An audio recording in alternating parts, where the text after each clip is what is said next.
لا الہ الا اللہ محمد رسول اللہ بلا سوال در صدا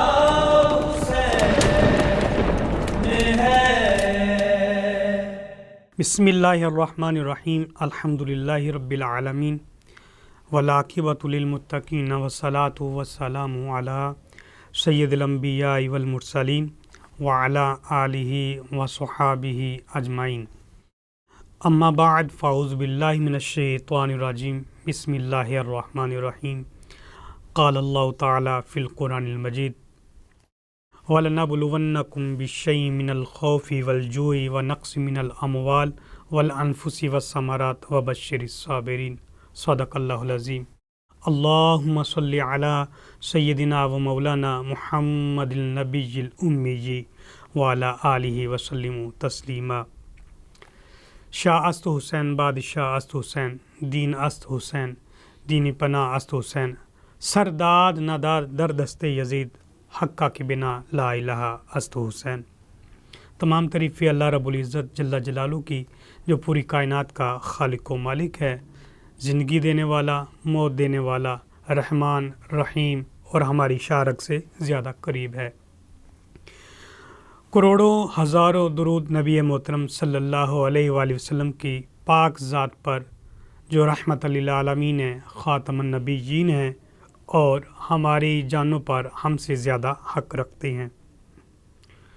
ناظرین کرام، سلامیہ حسین کے ساتھ آپ کا میزبان عابد حسین آپ کی خدمت میں حاضر ہے۔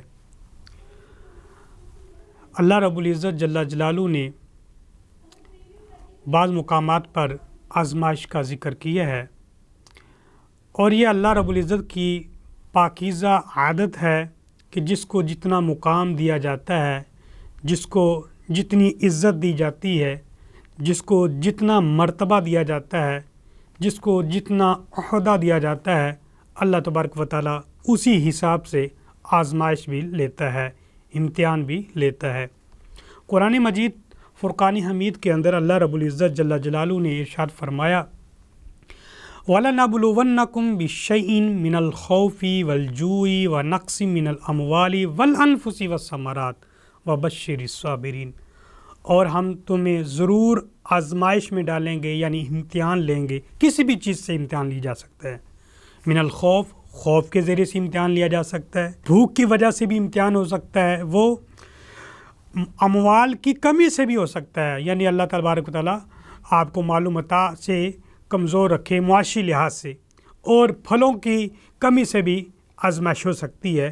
اور جو بندہ اس آزمائشوں سے گزر کر کامیاب ہو جاتا ہے، وَبَشِّرِ الصَّابِرِينَ، صبر کرنے والوں کے ساتھ اللہ تبارک و تعالیٰ فرماتا ہے انہیں خوشخبری ہے۔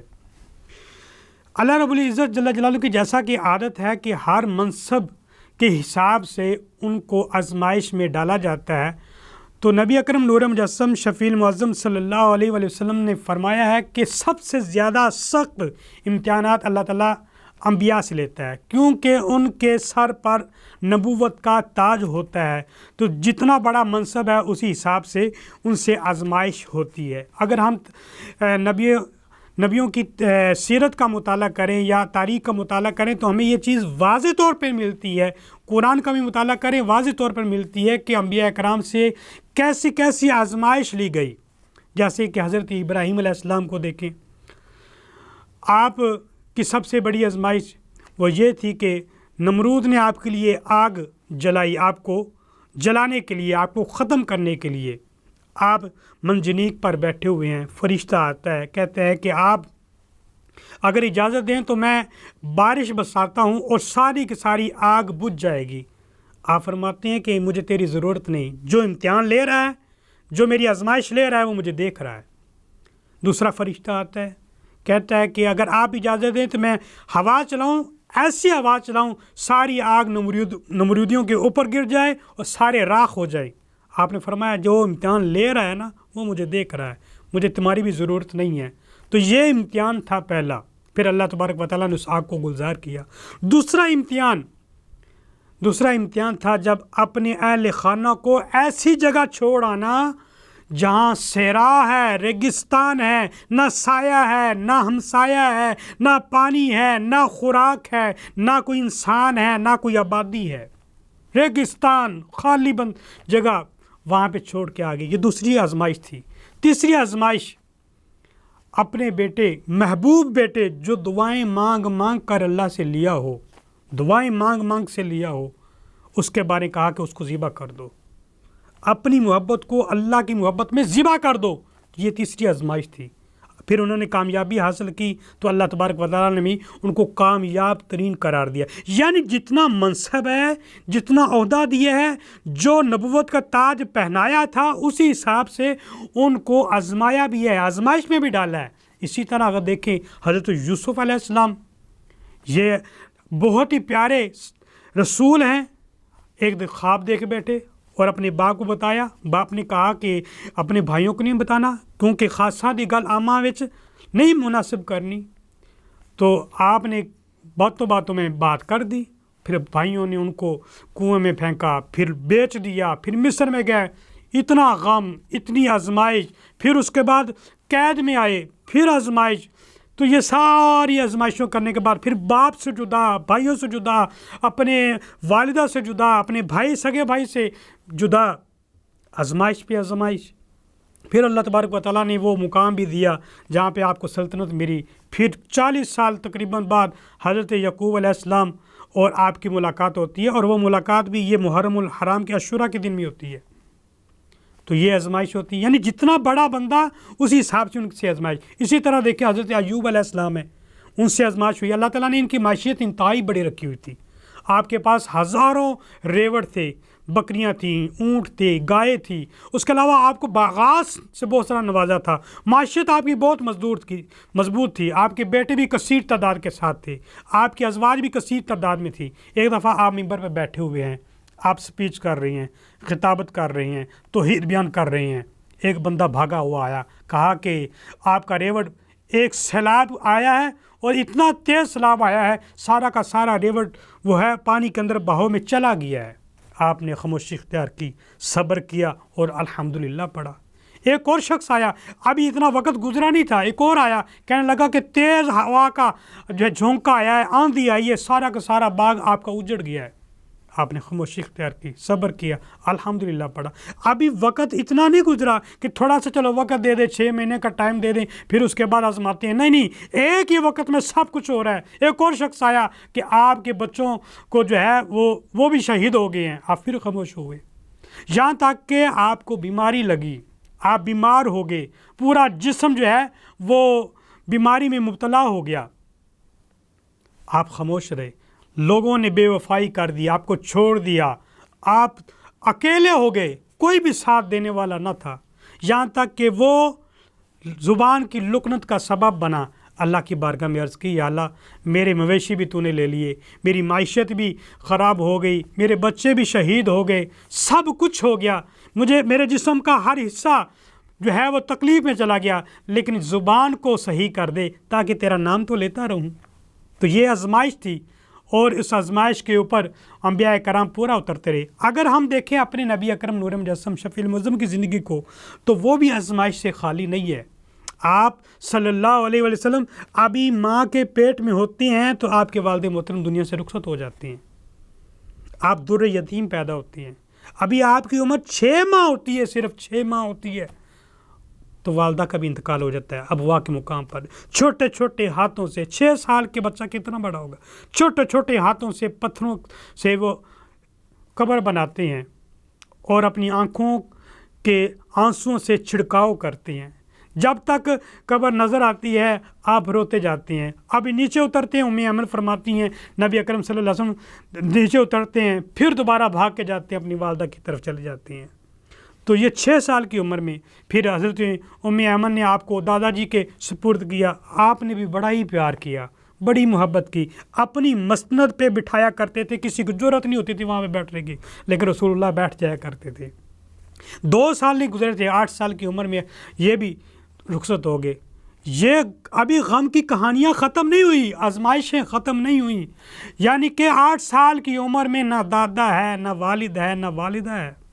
پھر آپ کے شفیق چاچا ابو طالب حضرت علی رضی اللہ تعالیٰ عنہ کے والد محترم ان کے پاس کفالت کی، کیونکہ آپ کی بھی اہل و عیال بہت زیادہ تھی، تو آپ ان کے ساتھ کفالت کی، آپ کی بڑی حفاظت کی، بڑی محبت کی، یہاں تک کہ وقت گزرتا گیا تو 52 سال تقریباً نبی اکرم صلی اللہ علیہ وسلم کی عمر مبارک تھی کہ پیارے شفیق چچا حضرت ابو طالب کا بھی انتقال ہو جاتا ہے۔ آپ کی انتہائی محبوبہ اہلیہ حضرت ختیجۃ الکبریٰ سلام اللہ علیہ کا بھی انتقال ہو جاتا ہے۔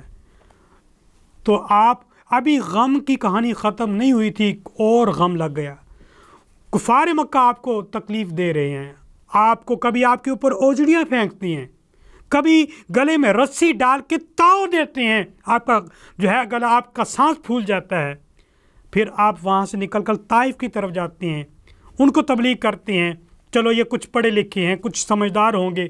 جب وہاں پہ تبلیغ کی، وہ ان سے بھی برا سلوک کرنے پہ آ گئے، 2 لائنوں میں بچوں کو کھڑا کیا، اوباش بچوں کو کھڑا کیا، ہاتھ میں پتھر دیے۔ نبی اکرم صلی اللہ علیہ وسلم گزر رہے ہیں تو وہ پتھر مار رہی ہیں، آپ بیٹھتے ہیں، خون آپ کے پاؤں تک پہنچ گیا ہے، آپ بیٹھتے ہیں تو وہ اوباش لڑکے پھر آپ کو کھڑا کر کے آپ کے پاؤں پر پھر پتھر مارتے ہیں۔ ایک فرشتہ حاضر ہوتا ہے، آپ اگر اجازت دیں تو ان کو ہم برباد کر دیں۔ آپ نے فرمایا نہیں، میں تو رحمت بن کے آیا ہوں۔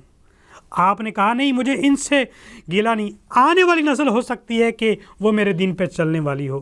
یاد رکھیے کچھ ایسے واقعات بھی ہوتے ہیں کہ آنے والی نسلوں پہ چھوڑ جاتی ہیں۔ یہ نبی اکرم صلی اللہ علیہ وسلم کی ایک دور اندیشی تھی۔ آپ کا ابھی جو ہے وہ دور نہیں ہوا تھا غم کا سال کہ حضرت آپ کے چچا اور آپ کے اہلیہ کا انتقال ہوا، یہ بھی غمی کا سال تھا، تکلیف پہ تکلیف۔ اس کے بعد 3 سال تک شعب ابی طالب کے اندر آپ محصور رہے، سوشل بائیکاٹ کیا گیا، یہ تکلیف ہیں، یہ آزمائشیں ہیں۔ پھر اس کے بعد آپ کو مجبور کیا گیا، آپ مکہ سے مدینہ کی طرف گئے، وہ بھی دن دیکھے۔ پھر کچھ اللہ تبارک و تعالیٰ نے آپ پر خوبصورتی والا دن بھی لایا۔ حضرت فاطمہ الزہرا کی ہاں بیٹے پیدا ہوئے، حسن اور حسین۔ حضرت امام حسین پیدا ہوئے تو آپ کے گھر میں بھی بیٹا حضرت ابراہیم علیہ السلام پیدا ہوا، دونوں آپ کے پاس بیٹھے ہیں، آپ کی جھولی کے اندر بیٹھے ہوئے ہیں۔ تو ابھی خوشی کا سما، ابھی تھوڑی سی خوشی آئی ہی تھی، فرشتہ آ گیا۔ فرشتہ کہنے لگا ایک کو آپ پسند کر لیں، جو آپ کو پسند ہے اس کو رکھ لیں، اور ایک کو آپ کو اللہ تعالیٰ کی بارگاہ میں پیش کرنا پڑے گا۔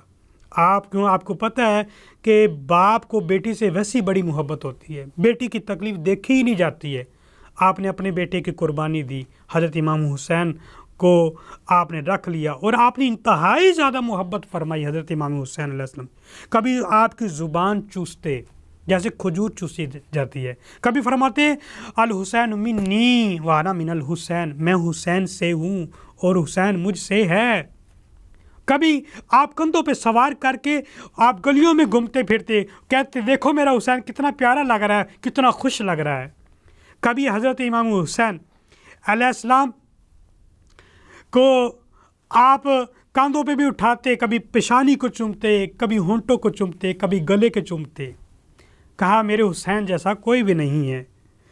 تو اسی طرح آپ صلی اللہ علیہ وسلم نے انتہائی زیادہ محبت فرمائی۔ آپ نے یہ بھی فرمایا میرا حسین جنت کے جوانوں کا سردار ہے، بڑی محبت فرمائی۔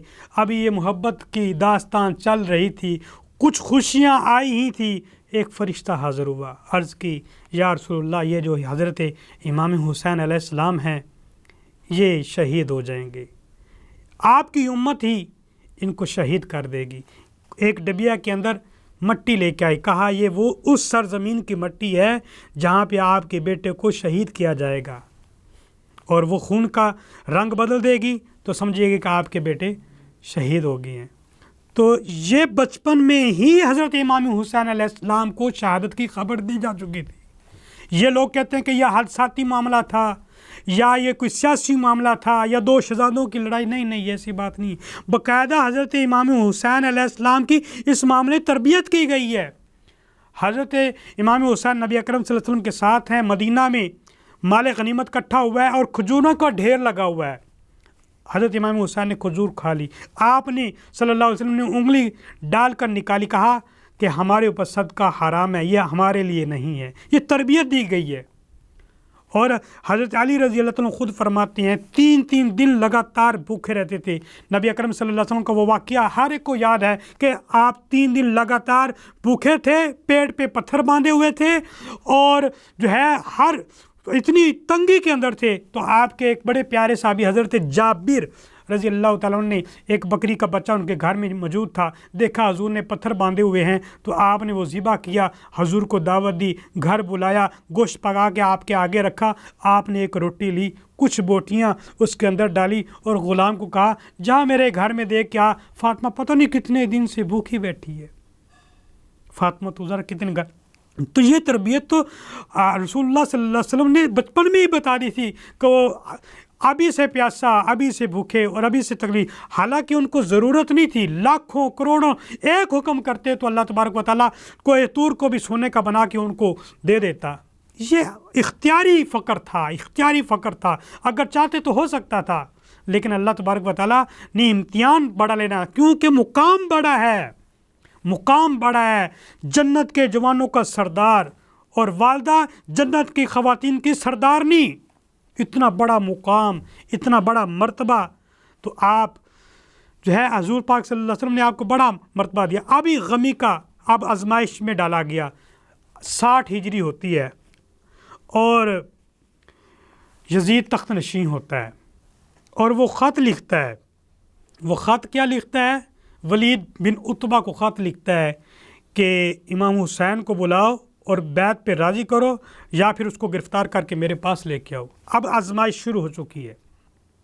8 رجب کو یہ خط مروان بن حاکم لے کے آتا ہے اور امام حسین کی بیعت کرنے کے لیے۔ دیکھیے یہ یزید کوئی اچھا آدمی نہیں تھا، انتہائی ناپاک آدمی، بدبخت آدمی، اور یہ ہزاروں صحابہ کا قاتل، 1000 تابعین کا قاتل، 1000 حفظاء کا قاتل، مدینہ کو بند کرنے والا یہ آدمی، مدینہ شریف کے اندر 3 دن نماز کو روکنے والا یہ آدمی، مدینہ شریف کے اندر 3 دن لگاتار گھوڑے باندھنے والا یہ شخص، اتنا بدبخت اور انتہائی عیاش شرابی تھا۔